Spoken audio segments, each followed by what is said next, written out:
Du début des années 60 au milieu des années 70, Alger apporte un soutien important aux mouvements anticoloniaux et aux révolutionnaires du monde entier.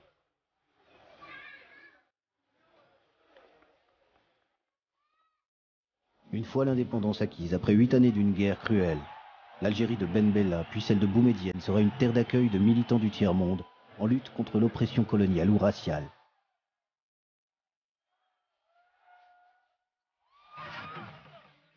Nelson Mandela n'a jamais oublié le soutien qu'il y a trouvé dans son engagement contre l'apartheid.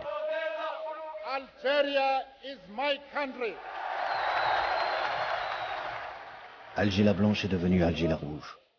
L'internationaliste Che Guevara y établit sa base arrière.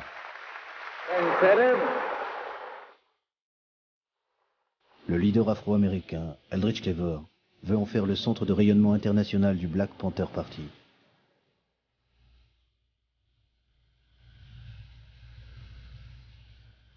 Alger est durant plus d'une décennie la Mecque des révolutionnaires.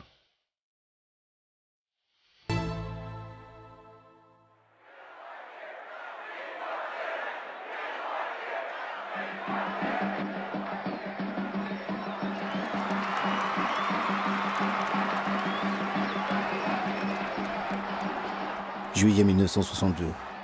L'allégresse est dans les rues d'Alger. Les Algériens fêtent leur indépendance et la fin de 8 années de guerre.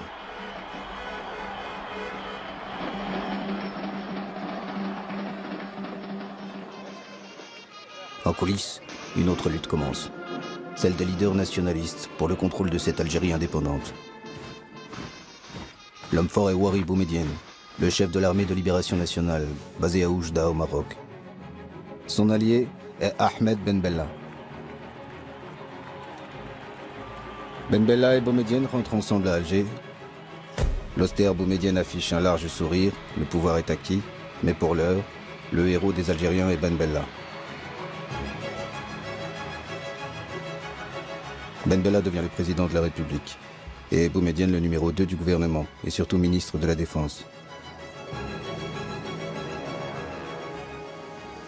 L'aura des Algériens dans le monde en Orient et en Occident est grande. L'un des soutiens de la cause algérienne est John Fitzgerald Kennedy, le président des États-Unis. It's a particular source of satisfaction to me to express these words of greeting to our friends in Algeria, because I recall speaking some years ago in the Senate of the United States on behalf of independence for Algeria.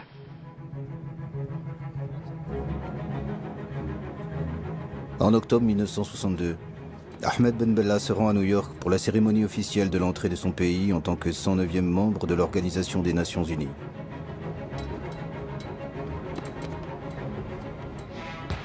John Fitzgerald Kennedy l'invite à Washington et le reçoit à la Maison-Blanche avec discours de bienvenue et hymnes nationaux.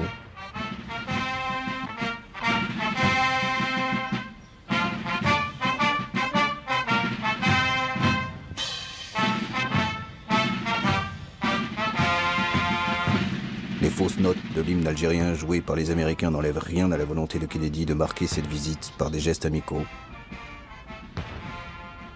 Même la première dame des États-Unis, Jackie Kennedy, et le petit dernier John viennent voir de près le héros algérien du combat pour l'indépendance.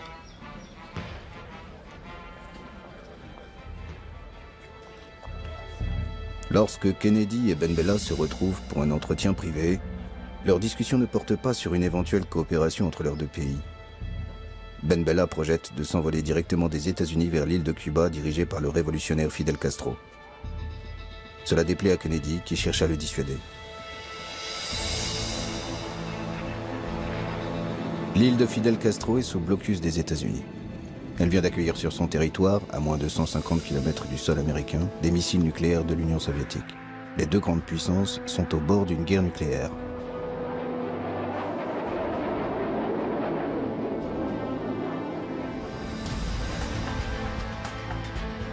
C'est dans ce contexte que Ben Bella arrive à La Havane dans un avion cubain venu le chercher discrètement à New York avec l'accord des Américains malgré le blocus. Jouant les Don Quichotte, Ben Bella projetait de faciliter le dialogue entre Cuba et les États-Unis. Mais l'accueil chaleureux de Castro transforme cette visite en un soutien inconditionnel à Cuba.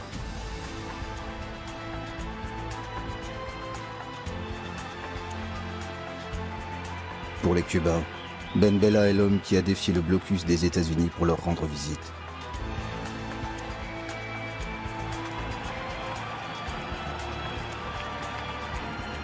À Cuba, il y a le grand et charismatique Castro, mais il y a aussi son compagnon, le révolutionnaire internationaliste argentin Che Guevara.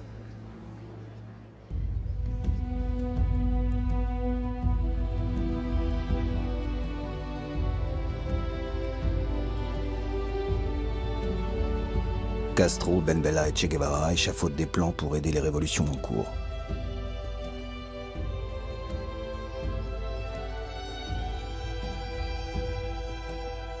L'Amérique du Sud n'est pas mûre pour un soulèvement. L'Afrique est le maillon faible de l'impérialisme, dit Che Guevara à Ben Bella, qui en est aussi convaincu. Ben Bella sait que l'Algérie peut jouer un rôle important en Afrique. Le mouvement indépendantiste algérien est un modèle, tant sur le plan de la stratégie militaire que pour ses actions diplomatiques sur la scène internationale. L'Afrique de ce début des années 60 est en pleine ébullition. Plus d'une dizaine de pays entament une lutte armée contre le système colonial, l'apartheid ou un pouvoir imposé de l'extérieur.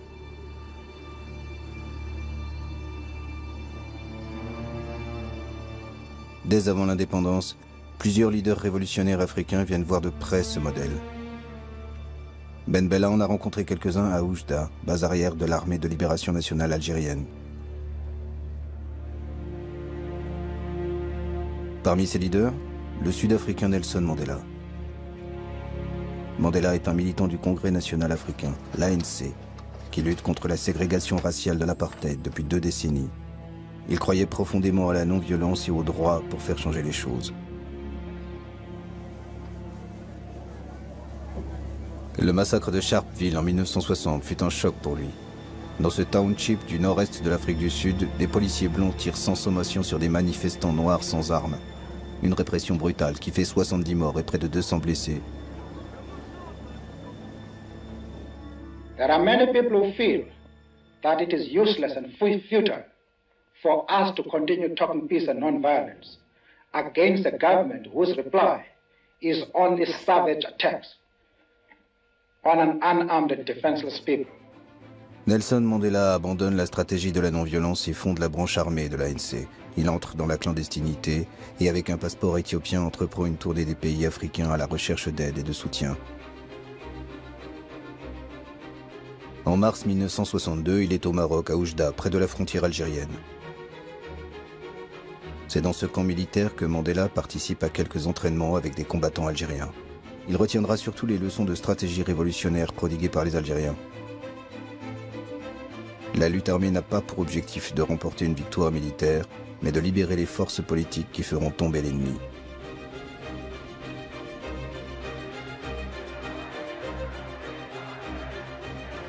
L'été 1962, de retour en Afrique du Sud, Mandela est arrêté. C'est dans une tenue traditionnelle de sa tribu que Mandela se présente devant ses procureurs. Parmi les chefs d'accusation figure son entraînement militaire avec les Algériens.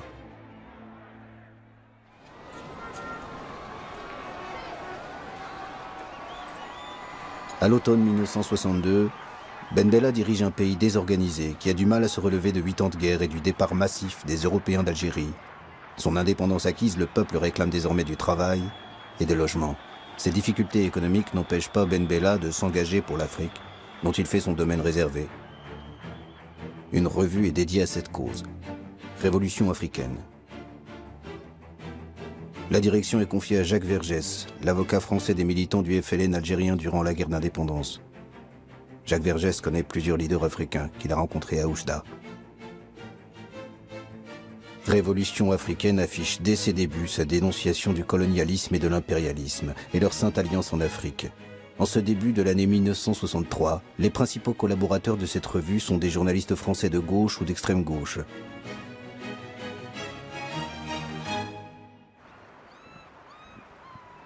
Alger la Blanche devient Alger la Rouge, lieu d'effervescence révolutionnaire permanente. L'Algérie est l'apôtre des territoires encore colonisés ou victimes de l'impérialisme occidental. Quelques mois seulement après son indépendance, l'Algérie ouvre ses portes à tous les damnés de la terre. Les manifestations, les meetings se succèdent pour apporter un soutien aux pays frères africains qui luttent contre la dernière puissance coloniale en Afrique, l'Empire portugais, ou contre l'apartheid. Le sort de l'Algérie indépendante semble dépendre du sort de tous ces combats africains.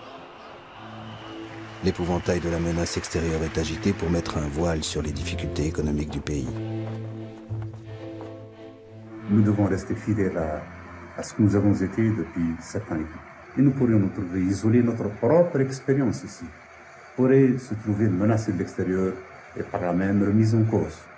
Nous pensons donc que l'action sur le plan extérieur est le complément naturel d'une véritable action sur le plan interne.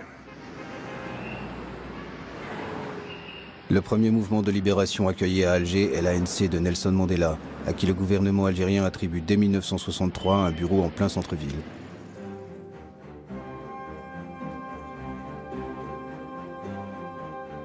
Les militants de l'ANC sont rejoints par des représentants de la Namibie et de la Rhodésie. Ils luttent tous contre un pouvoir entre les mains des Blancs qui exclut la grande majorité noire.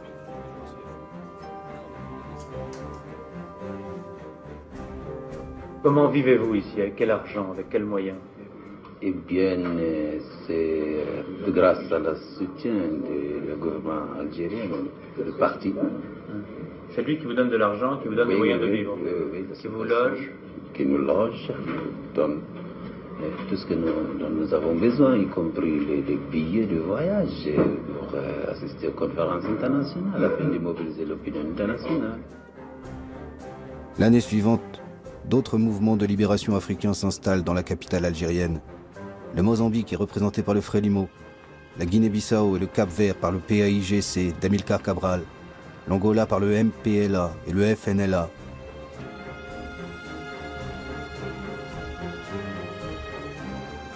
Certainement que tu bouges pas, hein?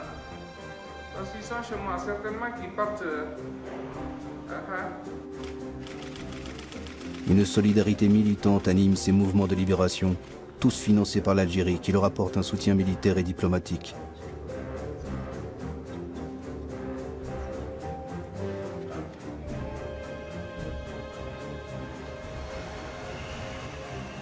Une belle villa au centre-ville est mise à leur disposition. C'est là que le Guinéen Amilcar Cabral tient ses conférences à chacun de ses séjours dans la capitale algérienne. Le dirigeant du Parti africain pour l'indépendance de la Guinée et du Cap-Vert, le PAIGC, sait que la guerre se gagne aussi sur le terrain diplomatique. Alors Alger est devenu une caisse de résonance de son combat pour la liberté. Cabral, qui a le sens de la formule, qualifie un jour Alger de Mecque des révolutionnaires. À un journaliste qui lui demande d'expliquer cette formule, Cabral répond « Les musulmans vont en pèlerinage à la Mecque, les chrétiens au Vatican et les mouvements de libération à Alger. »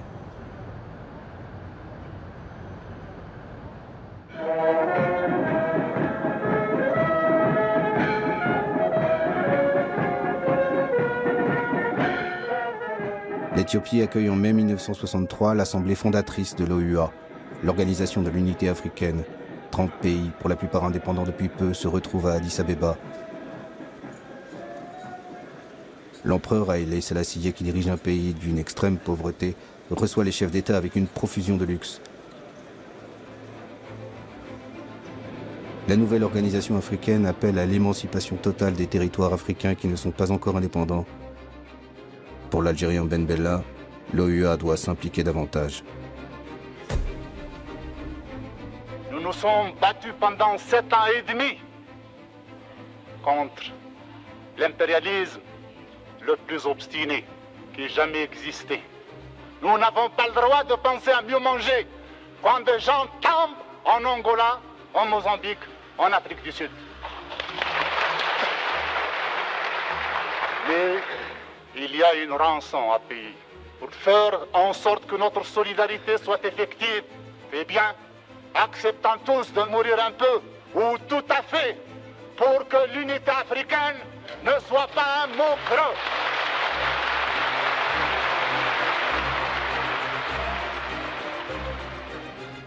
Ben Bella, qui affirme disposer de 10 000 volontaires algériens, n'obtient pas la création de bataillons africains pour venir en aide au mouvement de libération sur le continent. Mais un comité de coordination pour la libération de l'Afrique est créé. Ces actions militaires seront dirigées par l'ancien maquisard algérien Mokhtar Kerkeb.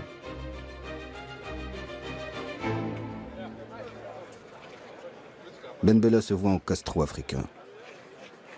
Il revêt une tenue militaire pour des actes symboliques, comme la destruction d'un bidonville. Quand ce n'est pas une tenue militaire, c'est un costume au col Mao qu'il endosse, en hommage au timonier de la révolution chinoise Mao Tse-tung. Ben Bella aime les bains de foule. Il multiplie les meetings et décrète l'autogestion par les ouvriers des propriétés abandonnées par les colons.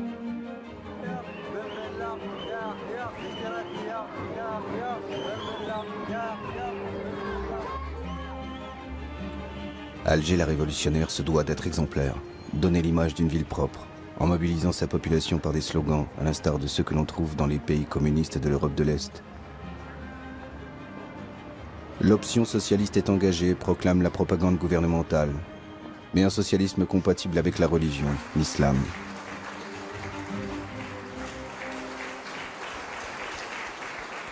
J'ai eu déjà l'occasion de le dire à certains amis communistes qui sont ici. Je voudrais parler très franchement. Pour nous, il est essentiel qu'on nous laisse notre Allah. Et nous sommes prêts à aller plus vite que n'importe quelle révolution socialiste. Ben Bella interdit le Parti communiste algérien au nom de la nécessité de construire un régime de parti unique, le FLN. Mais nombre de ses soutiens sont des communistes, à commencer par Che Guevara, qui effectue son premier séjour à Alger en juillet 1963, à l'occasion du premier anniversaire de l'indépendance algérienne. Sa venue apporte au gouvernement algérien une consécration révolutionnaire. L'icône de la révolution internationale est accueillie comme un messie qui prodigue ses conseils sur la planification socialiste. Vive la République algérienne démocratique et populaire et son gouvernement révolutionnaire. Ben Salem.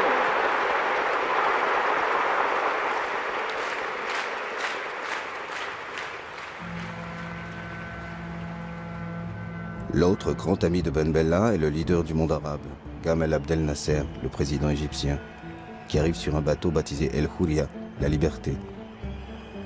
Les deux hommes se connaissent depuis les années 50, lorsque Ben Bella était accueilli au Caire durant la guerre d'Algérie. Alger l'africaine est devenue durant quelques jours Alger la ville arabe et réserve un accueil triomphal aux raïs égyptiens. C'est sur un camion de pompiers que s'effectue leur déplacement pour les protéger de la ferveur d'une foule immense.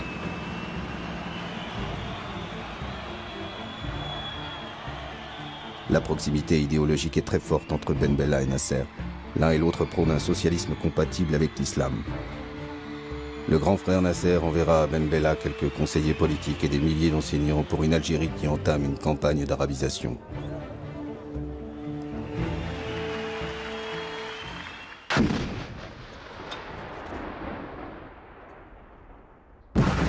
À l'automne 1963, une guerre éclate entre l'Algérie et son voisin marocain qui conteste le tracé de la frontière entre les deux pays dans le sud du Sahara. Un tracé hérité de l'ère coloniale, jamais accepté par le Maroc, qui décide de récupérer par la force la bande de sable revendiquée. L'armée algérienne ne fait pas le poids face à l'armée marocaine. Ben Bella fait appel à ses amis Castro et Che Guevara.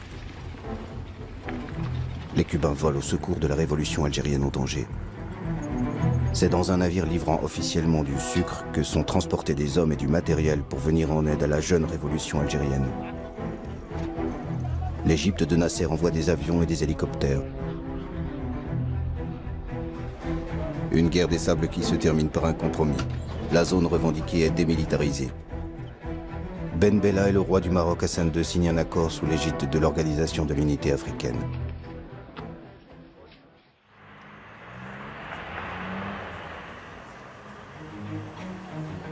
Che Guevara est presque chez lui à Alger. Ses séjours sont de plus en plus longs dans la capitale algérienne. Entre Ben Bella et Che Guevara, la complicité est évidente. Boumedienne semble en retrait, mais son admiration pour le guerriero est grande. Che Guevara fait d'Alger une base arrière pour quelques groupes marxistes sud-américains. Mais son objectif principal est l'Afrique. Le problème du colonialisme ou de l'impérialisme qui pèse sur un pays oblige à ce pays à prendre des mesures pour lutter pour sa liberté. Che Guevara veut s'engager directement et physiquement dans l'un des conflits en cours, celui du Congo-Kinshasa, l'ancienne colonie belge. Ben Bella pense qu'un soutien logistique et des armes pour les rebelles congolais suffirait. Ils veulent l'un et l'autre mettre fin au règne de Moïse Tshombe, l'homme des Américains en Afrique et un des responsables de la mort de Patrice Lumumba. Patrice Lumumba était le père de l'indépendance du Congo belge. Devenu Premier ministre en juin 1960, Lumumba était en conflit avec l'ancienne puissance coloniale, la Belgique, qui voulait garder un contrôle sur le pays.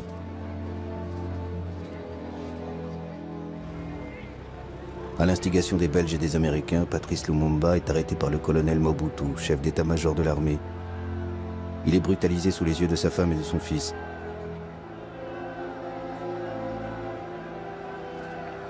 Mobutu le livre à Moïse Tshombe qui contrôle le Katanga, une riche province du Congo. Tshombe torture puis exécute Lumumba en janvier 1961.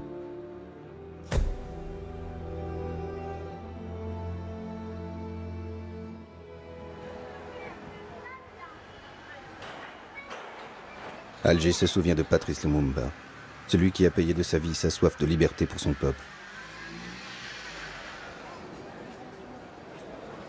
Che Guevara aura aussi son boulevard à titre posthume. Les légendes des deux hommes se croisent dans cette ville d'Alger.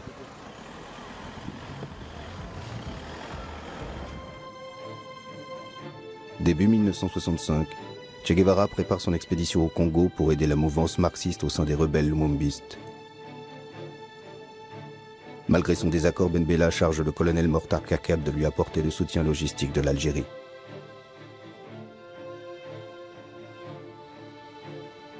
Che Guevara rejoint le maquis congolais en avril avec quelques guérilleros cubains chargés de l'instruction militaire des Congolais.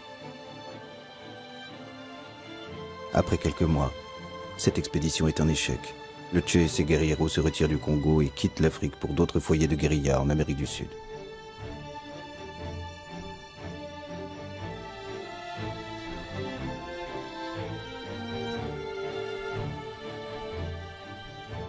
Alger n'abandonne pas pour autant son aide aux rebelles congolais et continuera à leur livrer des armes.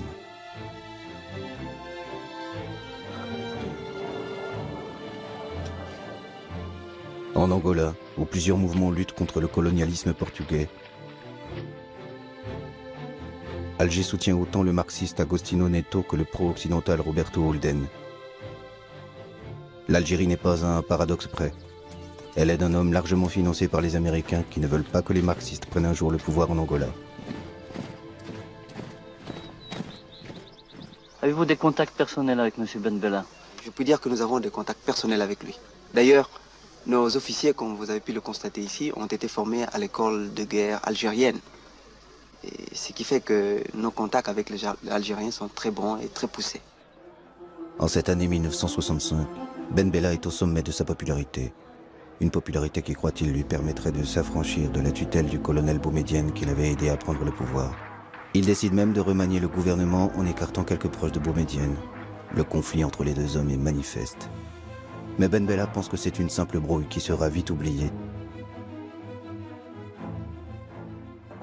C'est un homme détendu, comme libéré d'une contrainte, qui tient un meeting le 17 juin 1965. Certains commentaires de presse, ou ce qu'appelle cette presse, d'éventuels conflits qui existeraient au sein de la direction révolutionnaire en Algérie. Eh bien, cette presse ment. Cette presse ment car en Algérie, il y a un régime et il y a une direction plus unie que jamais, qui est plus décidée aussi que jamais à faire face aux complots d'où qu'ils viennent et surtout les complots extérieurs.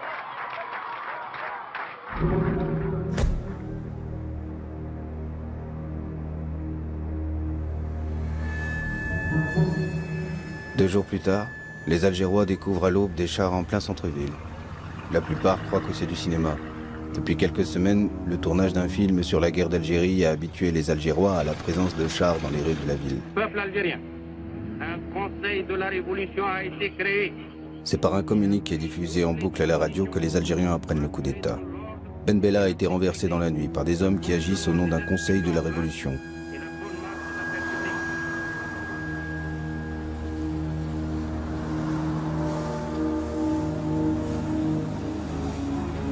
La majorité des Algériens pensent que c'est un simple drame joué au sommet du pouvoir. Seuls 2 à 3 000 manifestants descendent dans les rues d'Alger. L'Union nationale des étudiants algériens est la seule organisation à condamner le putsch.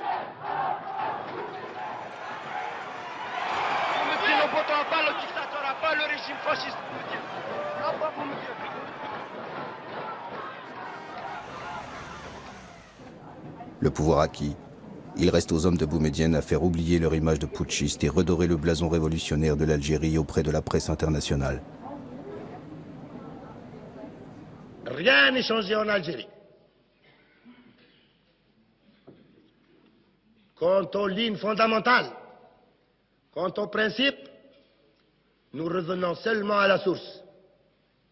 La source révolutionnaire est sur la base des principes inscrits en lettres de sang au cours de cette année et demie de lutte. Le colonel Boumedienne prend les rênes du pays. Ses hommes de confiance sont Qaïd Ahmed et Abdelaziz Bouteflika, qui étaient tous les deux à ses côtés déjà avant l'indépendance. Boumedienne cumule les fonctions de président du Conseil et de ministre de la Défense, car il sait que l'armée est la véritable détentrice du pouvoir en Algérie, une armée qui sera de mieux en mieux structurée et équipée. Après le coup d'État, le style a changé, mais pas les orientations de politique étrangère. La flamboyance de Ben Bella fait place à la sobriété de Boumedienne. Alger reste fidèle au principe de soutien inconditionnel aux exilés et militants venus de tous les continents. Même les petites organisations comme le Mouvement pour l'autodétermination et l'indépendance de l'archipel des îles Canaries sont aidées par Boumedienne. Le mouvement d'Antonio Cubio mène une campagne internationale contre la domination espagnole du régime franquiste sur les îles Canaries. Sous Boumedienne, Alger continue à être la capitale des révolutionnaires de toutes obédiences. Avant, Moscou était le centre de tous les mouvements révolutionnaires à l'époque. Maintenant, c'est devenu... Enfin, vous savez, il y a un déplacement du centre de gravité. Oui, des centres de gravité révolutionnaires vers le tiers-monde. C'est-à-dire qu'Alger est devenu à peu près cette espèce de... il va jouer le rôle qu'il jouait Moscou à l'époque de l'international ou de la Comintern, si vous voulez. Une espèce de centre de tous les mouvements de libération. L'hospitalité algérienne est sans limite. Près d'une vingtaine d'organisations trouvent refuge à Alger. Mais cette hospitalité n'est pas sans nuance ni hiérarchie. Il y a ceux dont la représentation a rang d'ambassade et sont logés dans les villas de quartiers chics ou dans de beaux appartements du centre-ville. Et ceux qui sont relégués en périphérie et à qui on conseille la discrétion, comme le Front de libération du Québec ou le Front de libération de la Bretagne française.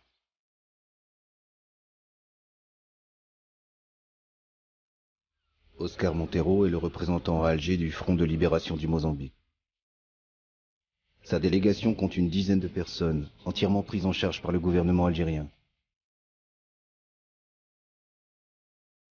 L'Algérie assure également l'entraînement militaire de plusieurs centaines de combattants mozambicains.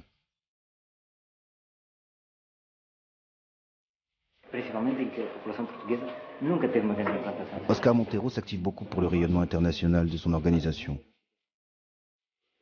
Mais c'est la solidarité avec les autres mouvements de libération qui luttent contre l'empire colonial portugais qui lui paraît essentiel. Il sait que leurs combats sont liés et que la victoire de l'un servira les autres dans la guerre menée contre l'armée portugaise. C'est difficile de dire combien de temps va durer notre lutte. Nous ne faisons pas de pronostic. Nous disons, comme disaient d'autres camarades de combat, nous disons en réponse à cela, eh bien, combien de temps les Portugais peuvent continuer à faire la guerre? Combien de temps veulent-ils continuer à la faire? Veulent-ils la faire 1 an? Nous ferons 1 an et 1 jour. Veulent-ils la faire 10 ans? Nous ferons 10 ans et demi. Tous les autres d'Alger n'ont pas choisi de venir dans cette ville. L'ancien assassin de Lumumba, Moïse Tchombe, est arrivé en Algérie suite à un détournement d'avion.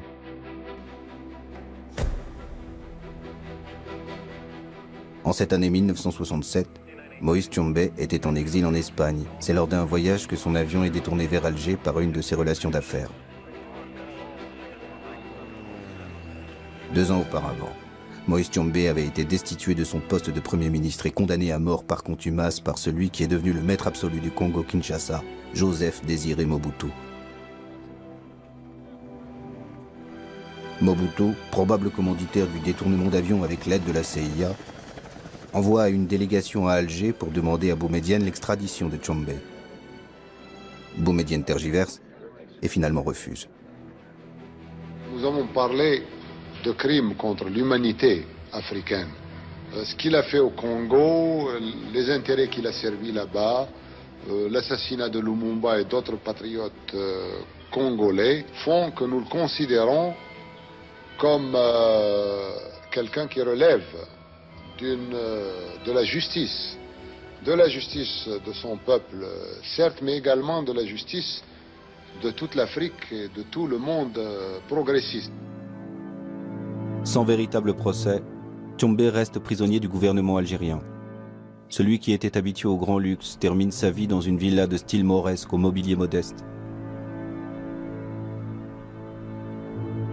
Il meurt le 29 juin 1969. Boumedienne, qui ne veut pas être considéré comme l'assassin de Tchombe, fait faire plusieurs expertises par des médecins légistes étrangers qui concluent tous à une mort naturelle suite à une crise cardiaque.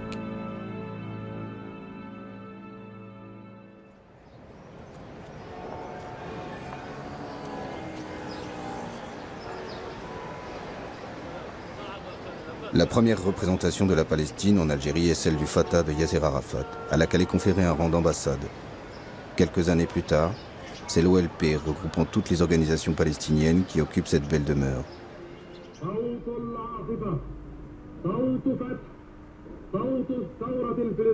Vers le milieu des années 60, on trouve à Alger plusieurs milliers de Palestiniens.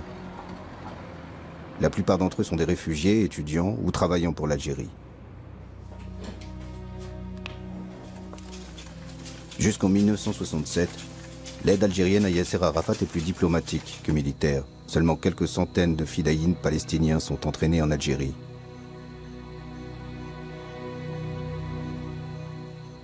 أتوجه إلى إخواننا في الجزائر ليقفوا هذه الوقفة، وأنا أذكر قول لبعض إخواني المجاهدين أيام الثورة الجزائرية كانوا يقولون أننا لا نستطيع أن نقول أن الجزائر قد حررت ما دام فلسطين تحت نير الاستعمار.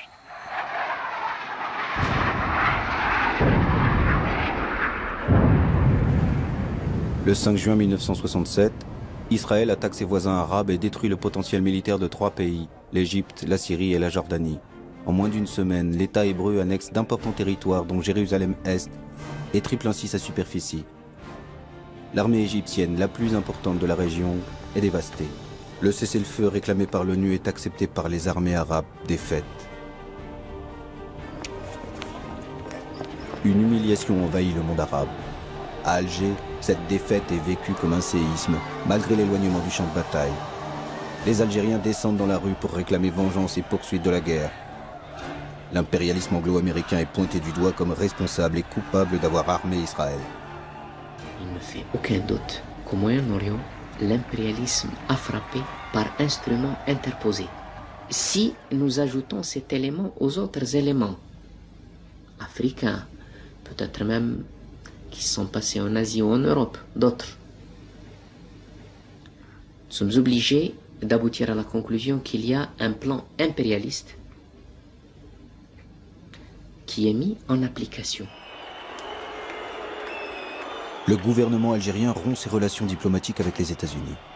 Les représentations américaines sont attaquées, le centre culturel saccagé. Des volontaires se déclarent prêts à aller au combat aux côtés de leurs frères arabes. Ouari Boumedienne se met au diapason de son peuple et mobilise son armée qu'il envoie en Égypte. Mais l'Égypte n'est pas en état de reprendre le combat. L'armée algérienne reviendra au pays au bout de quelques mois, sans avoir combattu.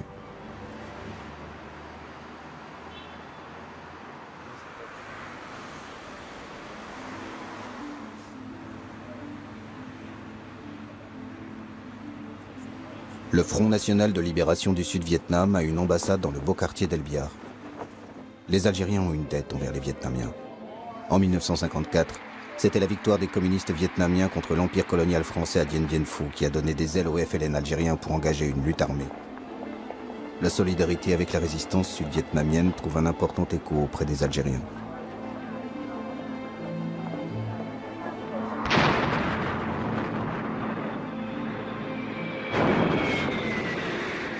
Depuis une dizaine d'années, les États-Unis sont engagés militairement pour imposer un gouvernement au Sud-Vietnam.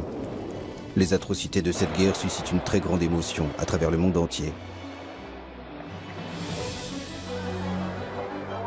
La mobilisation dans les villes américaines rassemble des foules immenses. Chaque jour, les jeunes qui refusent d'aller faire la guerre sont plus nombreux.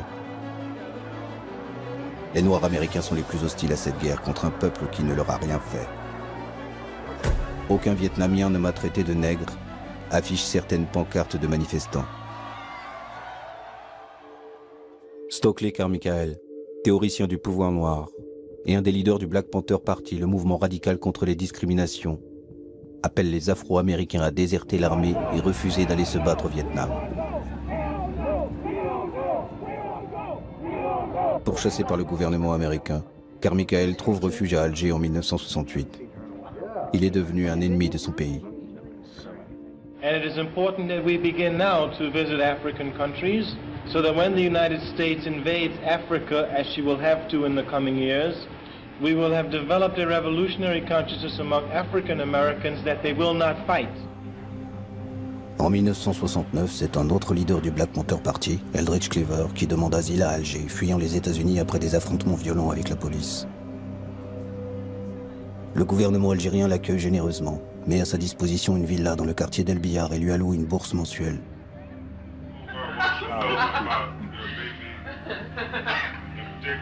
Cleaver s'installe en famille. Avec sa femme Kathleen et d'autres militants qui les ont rejoints, il crée la section internationale des Black Panthers, une sorte d'ambassade du peuple noir d'Amérique, à un moment où les États-Unis n'ont plus de représentation diplomatique à Alger.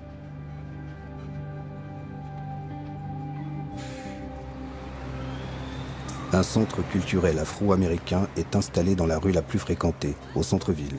Les jeunes Algériens découvrent ainsi les États-Unis à travers le combat des Noirs américains.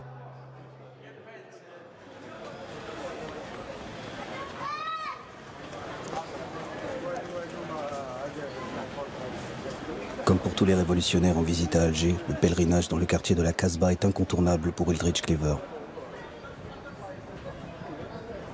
La Casbah est le lieu mythique de la bataille d'Alger qui avait servi de caisse de résonance au combat des Algériens dans les années 50. Je voudrais savoir aussi quels sont les moyens qu'ils emploient pour parvenir à leur but.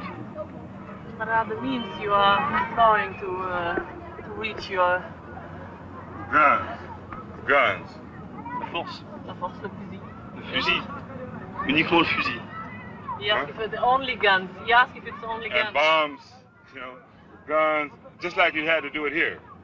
The way you did it here, with understanding of the problem, with the ideology for liberation, and with fighting men who would put the ideology into practice. Eldridge Cleaver veut créer une armée de libération du peuple afro-américain. Une stratégie radicale à laquelle s'opposent les leaders des Black Panthers restés aux États-Unis. Il découvre à Alger les mouvements de libération africains.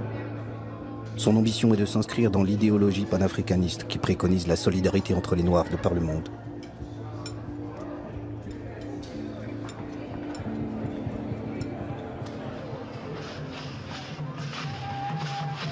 Le combat des Noirs, d'où qu'ils viennent, a une tribune, la capitale algérienne. Le temps d'un été, Alger est la capitale de l'Afrique, en accueillant le premier festival panafricain.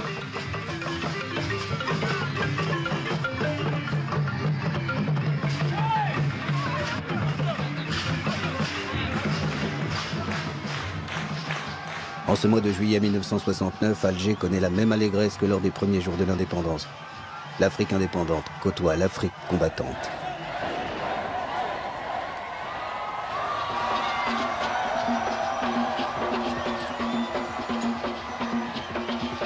Un brassage de population envahit Alger. La ferveur emporte une jeunesse algérienne qui a soif de liberté. Des femmes dansent seins nus dans les rues de cette ville musulmane. Des scènes qui ne se reproduiront jamais.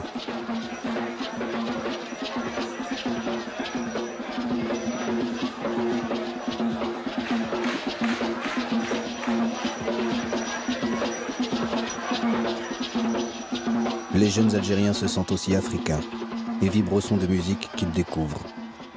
Myriam Makeba illumine le festival de son aura de chanteuse engagée, chassée de l'Afrique du Sud par le régime de l'apartheid.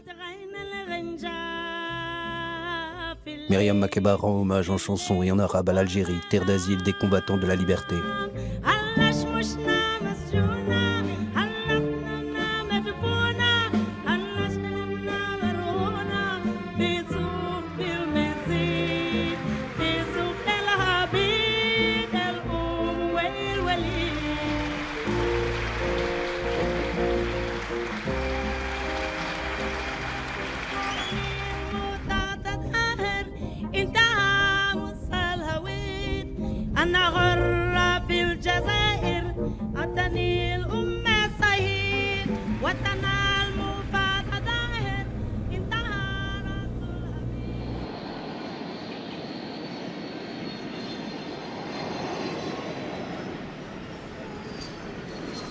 En juin 1970, un avion en provenance de Rio de Janeiro arrive à Alger. Pour les 40 militants révolutionnaires brésiliens qui sont à bord, l'Algérie est leur terre de liberté. Ils viennent tous de sortir des prisons de la dictature brésilienne, en échange de l'ambassadeur allemand pris en otage par leurs camarades. À la violence de la dictature qui emprisonne et torture quiconque leur paraît suspect, ces militants d'extrême gauche ont choisi une autre violence, le terrorisme, pour alerter l'opinion internationale. Nous attaquons d'abord aux diplomates parce que eux, ils sont responsables, ils sont complices de la dictature. La dictature au Brésil, elle ne tiendrait pas si elle n'avait pas un gros appui financier et politique venant de l'extérieur. En un peu plus d'une année, 4 diplomates occidentaux sont pris en otage au Brésil. Parmi les exilés arrivés en 1970, se trouvent d'anciens preneurs d'otages, comme certains auteurs du rapt de l'ambassadeur américain, un an auparavant. Si les prisonniers que vous réclamiez contre l'ambassadeur américain n'avaient pas été libérés, est-ce que vous auriez tué l'ambassadeur Elbrick? Oui. Militants radicaux ou simples opposants politiques. L'Algérie est la terre d'accueil de tous ceux qui luttent contre la dictature militaire au Brésil depuis 1964. Apollonio de Carvalho et ses camarades sont logés au centre familial de Ben Aknoun, sur les hauteurs d'Alger.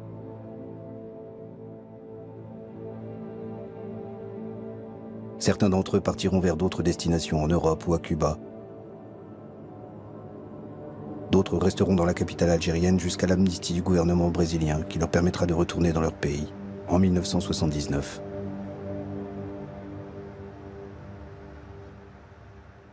A Delta Airlines DC-8 hijacked yesterday in Florida landed today in Algeria. Aboard it were the crew, 8 people, the hijackers, 3 men and 2 women, the women accompanied by their 3 children. A $1 million ransom extorted by the hijackers in Miami. 2 ans après les Brésiliens, ce sont des Afro-Américains, auteurs de détournements d'avions aux États-Unis, qui choisissent l'Algérie comme destination. À l'été 1972, 2 avions américains atterrissent à l'aéroport d'Alger. Les pirates arrivent avec des rançons extorquées aux compagnies aériennes et veulent rejoindre les Black Panthers.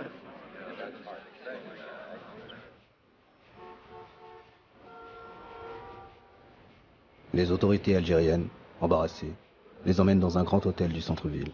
Après plusieurs jours d'interrogatoire, la police algérienne les laisse rejoindre la bande de Cleaver, mais confisque l'argent des rançons qui sera rendu aux compagnies aériennes. Eldridge Cleaver est furieux. Pour lui, cet argent doit financer son combat révolutionnaire contre les États-Unis. Il demande aux pirates, qui sont désormais sous sa tutelle, de lire une lettre ouverte au gouvernement algérien. We are shocked and bewildered to be branded as criminals for our revolutionary activities and to see our successful revolutionary actions threatened with ultimate defeat by the Algerian government. It was the United States government itself that requested of the Algerian government to allow the plane to land in Algeria. We feel that by allowing the plane to land in Algeria, the Algerian government is not obligated to go one step further and play the part of policeman for the United States government. L'accusation d'être aux ordres des États-Unis est insupportable pour les Algériens. Cleaver et ses amis sont placés en résidence surveillée, leurs téléphones coupés, les fonds supprimés, les armes et les machines à écrire confisquées. Cet épisode signe la fin des Black Panthers à Alger. Sans argent et sans aide. Après quelques mois d'incertitude, Eldridge Cleaver et ses proches quittent l'Algérie. C'est un tournant. Désormais, c'est sur la scène diplomatique que se déploie essentiellement l'activisme algérien. Le prestige de l'Algérie de Boumedienne est grand en ce début des années 1970. Mais sa solidarité avec tous les damnés de la terre ne peut masquer le sous-développement dont souffre le pays. Il est temps pour l'Algérie de mener le combat qui ouvrira la voie au développement économique. Et cela passe par le contrôle de ses matières premières. يسرني أن أعلن وبصفة رسمية باسم الحكومة باسم مجلس الثورة والحكومة أنه ابتداء من اليوم قررنا باش ناخذ 51% من الشركات البترولية الفرنسية. Ce coup de force ne provoquera pas de rupture entre la France et l'Algérie, qui est le premier pays à réussir la nationalisation de son industrie d'hydrocarbures. Une nationalisation qui se produit dans le contexte d'un choc pétrolier mondial qui aboutira à une forte augmentation du prix des hydrocarbures en 1973.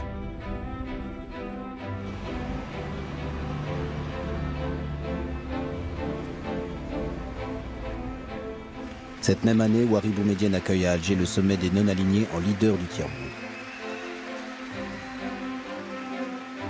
Un tournant pour cette organisation qui prône l'union des pays pauvres contre les pays riches. Pour la première fois, les deux grandes puissances, les États-Unis et l'Union soviétique, sont placés sur un pied d'égalité.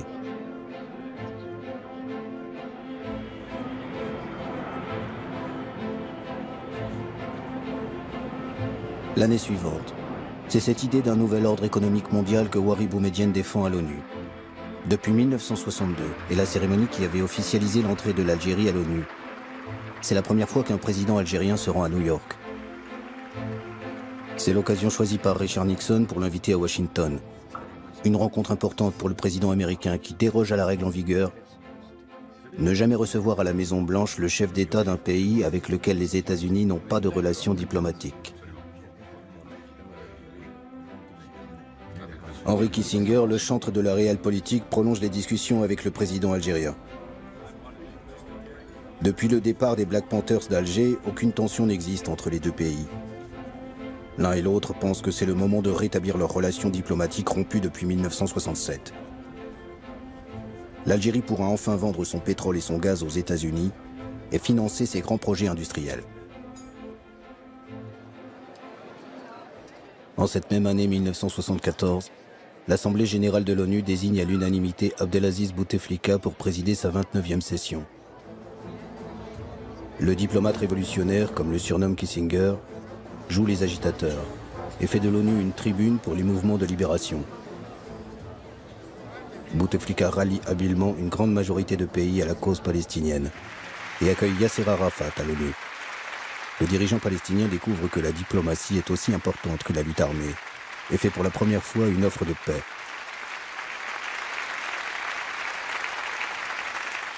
لقد جئتكم يا سيادة الرئيس بغصن الزيتون في يدي وببندقية الثائر في يدي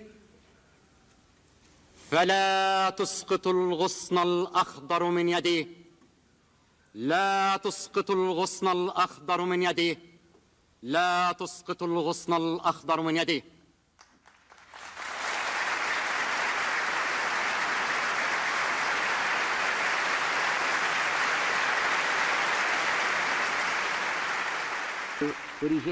L'autre coup d'éclat de l'Algérien Bouteflika est l'exclusion de l'Afrique du Sud. Le régime de l'apartheid perd son siège à l'ONU, malgré le soutien des États-Unis et de la Grande-Bretagne. C'est une victoire personnelle pour Bouteflika. What a travesty we have witnessed here today. What a ploy to deny a country its rights to address this assembly. I object strenuously to this shameful action. Thank you. Aucun représentant de l'Afrique du Sud ne siégera plus à l'ONU jusqu'à la fin de l'apartheid et la libération du héros sud-africain Nelson Mandela. 3 mois après sa libération en 1990, il se rend à Alger pour remercier les Algériens de leur aide. Nelson Mandela n'a jamais oublié son entraînement militaire aux côtés des combattants algériens. En 1962. The government and people of Algeria have given us tremendous, massive support in the form of funds, in the form of materials, in the form of weapons, and in the form of moral support.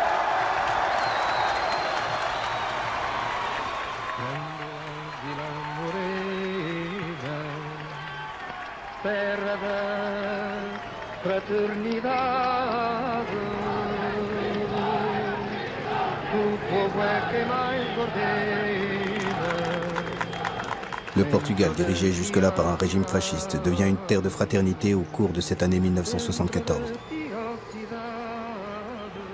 Des officiers opposés à la guerre coloniale menée par leur pays depuis une quinzaine d'années prennent le pouvoir à Lisbonne.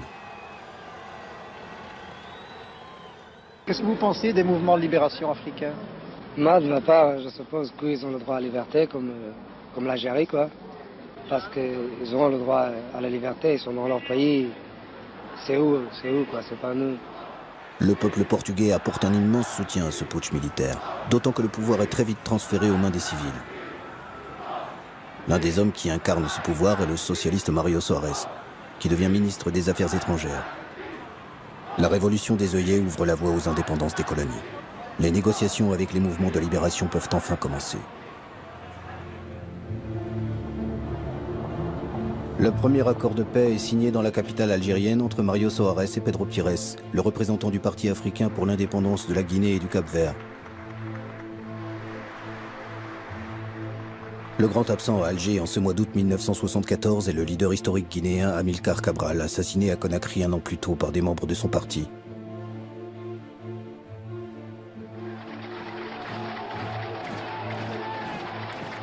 Après la Guinée-Bissau, ce sera au tour du Cap-Vert, du Mozambique et de l'Angola de fêter leur souveraineté.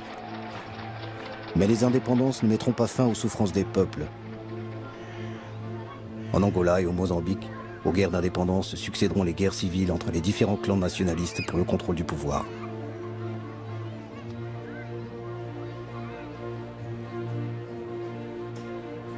Ouari Boumedienne, qui avait pris le pouvoir par un putsch militaire, est au sommet de sa popularité en ce milieu des années 1970. Il incarne le prestige de cette Algérie rebelle qui tient tête aux grandes puissances et apporte son soutien à ceux qui luttent pour leur liberté et leur indépendance. Un pays tiraillé entre un idéal révolutionnaire hérité de sa guerre de libération et les exigences d'un peuple avide de progrès économique et de liberté démocratique. L'Algérie change. Mais elle continuera à être pendant encore quelques années une destination privilégiée des pirates de l'air et preneurs d'otages. Ainsi, le terroriste Carlos choisira Alger en décembre 1975 pour libérer les ministres de l'Organisation des pays exportateurs du pétrole, pris en otage à Vienne en Autriche. C'est le cas également des militants de l'armée rouge japonaise qui détourneront un avion en octobre 1977 pour faire libérer 6 de leurs camarades. Dans les deux cas, le gouvernement algérien justifiera l'asile donné aux terroristes par des raisons humanitaires. La vie des otages contre la liberté garantie aux terroristes. Un accord que le ministre algérien des Affaires étrangères, Abdelaziz Bouteflika, respectera scrupuleusement. Pour les Algériens, leur fierté est d'avoir accueilli ceux qui ont lutté contre le système colonial, le racisme et les gouvernements réactionnaires en Afrique. Alger restera dans les mémoires. Elle aura été durant plus d'une décennie la Mecque des révolutionnaires.